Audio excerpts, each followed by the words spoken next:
Hi everyone, কেমন আছো তোমরা সবাই? আশা করি তোমরা সবাই খুব ভালো আছো। দেখো, আজকে একটা সুন্দর কোশ্চেন, যেটা যে অ্যাডভান্সে তোমরা দেখবে এমন টাইপের অনেক সময় এমন কোশ্চেন আসে যেখানে মেনলি ত্রিগুণিত ইউজ হয়।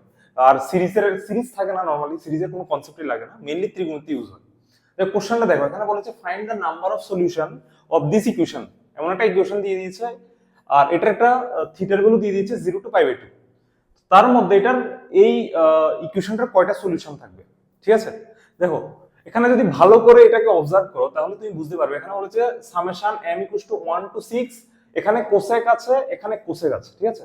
এর থেকে ইম্পর্টেন্ট হলো এখানে যে অ্যাঙ্গেল দিয়েছে, দেখো এখানে একটা অ্যাঙ্গেল, এখানে একটা অ্যাঙ্গেল।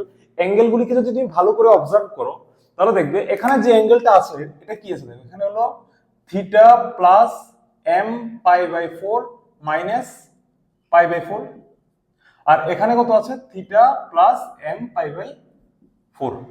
তাহলে অ্যাকচুয়ালি কি এই দুটোটা অ্যাঙ্গেলের মধ্যে ডিফারেন্স কি, π/4। তাহলে π/4 এই দুটোটা অ্যাঙ্গেলের মধ্যে ডিফারেন্স। তাহলে আমি যদি এই অ্যাঙ্গেলটাকে যদি সাপোজ কে ধরে নিই, তাহলে এই অ্যাঙ্গেলটা কত হবে, কে মাইনাস π/4। ঠিক আছে? তাহলে দেখো, তাহলে আমরা এটা কিভাবে লিখতে পারি? তাহলে আমরা এই সামেশনটাকে এমন লিখতে পারি, summation m = 1 to 6 cosec k minus π/4 cosec k equals to 4√2, যেখানে k হলো থিটা প্লাস m π/4। ঠিক আছে? দেখো এখানে দুটো জায়গায় কোসেক আছে না, তাহলে কোসেকটাকে রেসিপ্রোকাল করলে আমরা কি লিখতে পারি?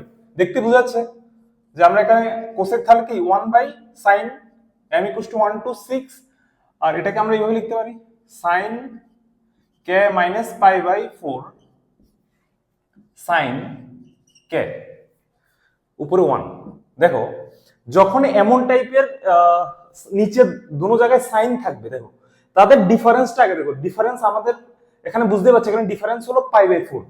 তাহলে আমি উপরে কি করব, sin π/4 লিখে, তো এটাকে উপরে যদি sin π/4 দিতে হয় তাহলে 1/sin π/4 নিচে দিতে হবে, sin π/4।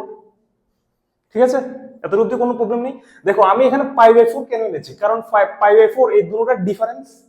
তাহলে এই π/4 কে আমি এই দুটোটা অ্যাঙ্গেলের ডিফারেন্সে লিখতে পারবো, দেন sin a মাইনাস b এর ফর্মুলা ইউজ করতে পারবো। তাহলে তাহলে 1 বাই আচ্ছা ইকুয়ালস টু π4√2। আচ্ছা, এখানে 1/sin π/4 that is 1/√2, that is 1/√2 হলে 1/1/√2 that is √2। m equals to 1 to 6।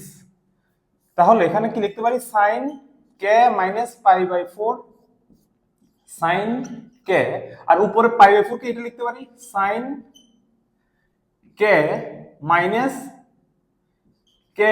π/4 equals to 4√2। তাহলে কি sin a minus b এর ফর্মুলা, তো sin a minus b এর ফর্মুলা কি হবে, √2 m equals to 1 to 6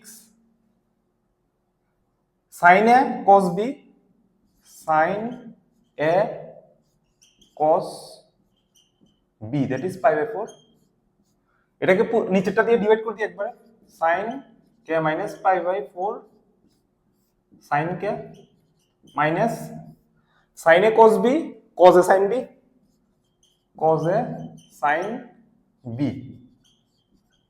by sin k minus π/4 sin k equals to 4√2। ঠিক আছে? তাহলে এখানে ক্যান্সেল আউট হয়ে যাবে, sin k ক্যান্সেল, এখানে sin k minus π/4 sin k minus π/4 cancel. ঠিক আছে? আচ্ছা, আমি এই ইকুয়েশন এখান থেকে মুছে দিই। ঠিক আছে?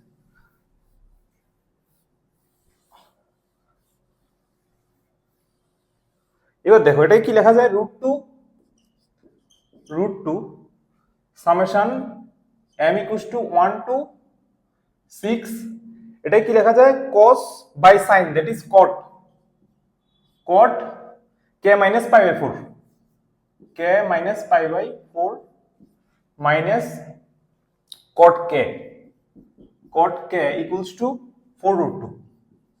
এবার দেখো আমরা k কাকে ধরেছিলাম, k ধরেছিলাম theta plus m pi by 4। এটার ভ্যালু যদি এখানে পুট করে দিই theta plus m pi by 4, ঠিক আছে, আমি একবার এখানে লিখে দিচ্ছি, ঠিক আছে। আচ্ছা না হলে এখানে লিখে দিই √2 summation m equals to 1 to 6 cot m theta plus m pi by 4 minus pi by 4 minus cot theta plus m pi by 4, ঠিক আছে।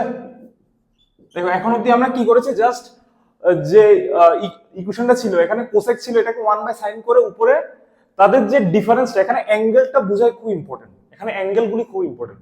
এটা যদি কে হয় এটা হলো কে মাইনাস পাই বাই 4 ছিল। এরপরে আমরা উপরে জাস্ট ডিফারেন্সটা লিখে, ঠিক আছে, ডিফারেন্সটা করে এরপর সাইন এ মাইনাস বি এর ফর্মুলা, সাইন এ মাইনাস বি এর ফর্মুলা ইউজ করেছি, এরপরে নিচেরটা দিয়ে উপরে ডিভাইড করে দিয়েছি, ঠিক আছে। এরপরে দেখো এবার যদি আমি m এর ভ্যালু 1 থেকে 6 অবধি পুট করি তাহলে কি পাবো, এখানে √2 ফার্স্ট যখন m ইকুয়ালস টু 1 পুট করব তাহলে কত হবে cot, এখানে m এর জায়গায় 1 that is pi by 4 cancel, that is cot theta minus cot theta plus pi by 4 first. এরপর যখন m এর ভ্যালু 2 পুট করব, দেখো এখানে যখন m এর ভ্যালু 2 পুট করব তাহলে কত পাবো cot, এখানে 2 by 4 that is pi by 2 minus pi by 4 that is cot theta plus pi by 2 minus pi by 4 that is pi by 4 minus এখানে cot থিটা প্লাস m এর জায়গায় যদি 2 পুট করি that is 2 by 4 that is 1 by 2 মানে পাই by 2, ঠিক আছে, plus এরপরে m এর ভ্যালু যদি 3 পুট করি cot theta plus 3 pi by 4 minus pi by 4, ঠিক আছে, 3 pi by 4 minus pi by 4 that is 2 pi by 4 that is 1 pi by 2 that is pi by 2 minus cot 3 pi by 4, এমন করে চল থাকবে। লাস্টে যদি 6 পুট করি তাহলে কত পাবো cot theta plus 6 pi by 4 minus pi by 4 minus cot theta plus 6 pi by 4 that is 3 pi by 2 equals to 4√2। এবার দেখো এখানে ভালো করে ধ্যান অবজার্ভ করে দেখবে, এখানে দেখো প্রথমটার সেকেন্ড টার্মটা এটার ফার্স্ট টার্মটার সাথে ক্যান্সেল আউট, এটা সেকেন্ডটা পরেরটা ফার্স্ট টার্মের সাথে ক্যান্সেল আউট। তো এমন করে লাস্টেরটার যে প্রথম টার্মটা তার আগের টার্মের সেকেন্ড টার্মের সাথে ক্যান্সেল আউট, তার আগের টার্মের যে পরের যেটা থাকবে মাইনাস ওইটার সাথে ক্যান্সেল আউট হবে। তাহলে আলটিমেটলি থাকবে কি, থাকবে হলো, আচ্ছা এখানে √2 আর এদিকে √2 ক্যান্সেল আউট, তাহলে থাকবে হলো এখানে cot theta minus cot theta plus 3 pi by 2, cot theta plus 3 pi by 2 equals to 4। cot theta plus 3 pi by 2 কত হয় মাইনাস tan থিটা, এটাকে cot কে cos বাই sin করেও করতে পারো, cos বাই sin করে এরপরে অ্যাঙ্গেলের ফর্মুলা ইউজ করে, ঠিক আছে। তাহলে আলটিমেটলি কি থাকবে tan theta plus cot theta minus tan theta that is tan theta, তাহলে tan theta plus cot theta equals to 4। দেখো এবার tan থিটাকে sin theta by cos theta লেখা যায়, sin theta by cos theta plus cos theta by sin theta equals to 4, LCM করলে উপরে sin square plus cos square that is 1 আর এদিকে 4 sin theta cos theta, ঠিক আছে। এরপরে that is 1 equals to 2 sin 2 theta, ঠিক আছে, 2 sin theta cos theta কত sin 2 থিটা, তাহলে sin 2 থিটা ইকুয়ালস টু কত হবে 1 by 2, sin 2 theta equals to 1 by 2। দেখো এবার এখান থেকে বুঝতে হবে যে এটার কয়টা সলিউশন থাকবে। এমন টাইপের কোশ্চেন আমি অনেকবার করেছিলাম যেখানে গ্রাফ যদি ইউজ করতে পারো ইটস বেটার। দেখো এখানে থিটা বলেছে 0 to pi by 2, 0 to pi by 2 তে sin 2 থিটার গ্রাফ কত হবে? ফার্স্ট এই গ্রাফটা কত হবে? sin 2 theta. sin এর গ্রাফ কি এটা হয়? নরমালি এটা এই পয়েন্টটা কত? পাই হওয়ার কথা। sin pi 0 R pi by 2 কত হয়? 1। বাট যেহেতু এখানে sin 2 থিটা আছে, তো যেটা পাই হতো এটা কত? পাই বাই 2 হয়ে যাবে। ঠিক আছে, এটা sin 2 থিটার গ্রাফ, নট sin থিটার গ্রাফ, sin 2 থিটার গ্রাফ। আর y ইকুয়ালস টু যদি হাফ মানে 1/2 হয়, তাহলে এটা কত? এমন একটা গ্রাফ হবে y ইকুয়ালস টু 1/2। তাহলে এটা কয়টা পয়েন্টে এই গ্রাফটা ইন্টারসেক্ট করছে? এটাতে আর এটাতে। তাহলে how many solution, that is number of solution will be 2। ঠিক আছে, অল দ্য বেস্ট।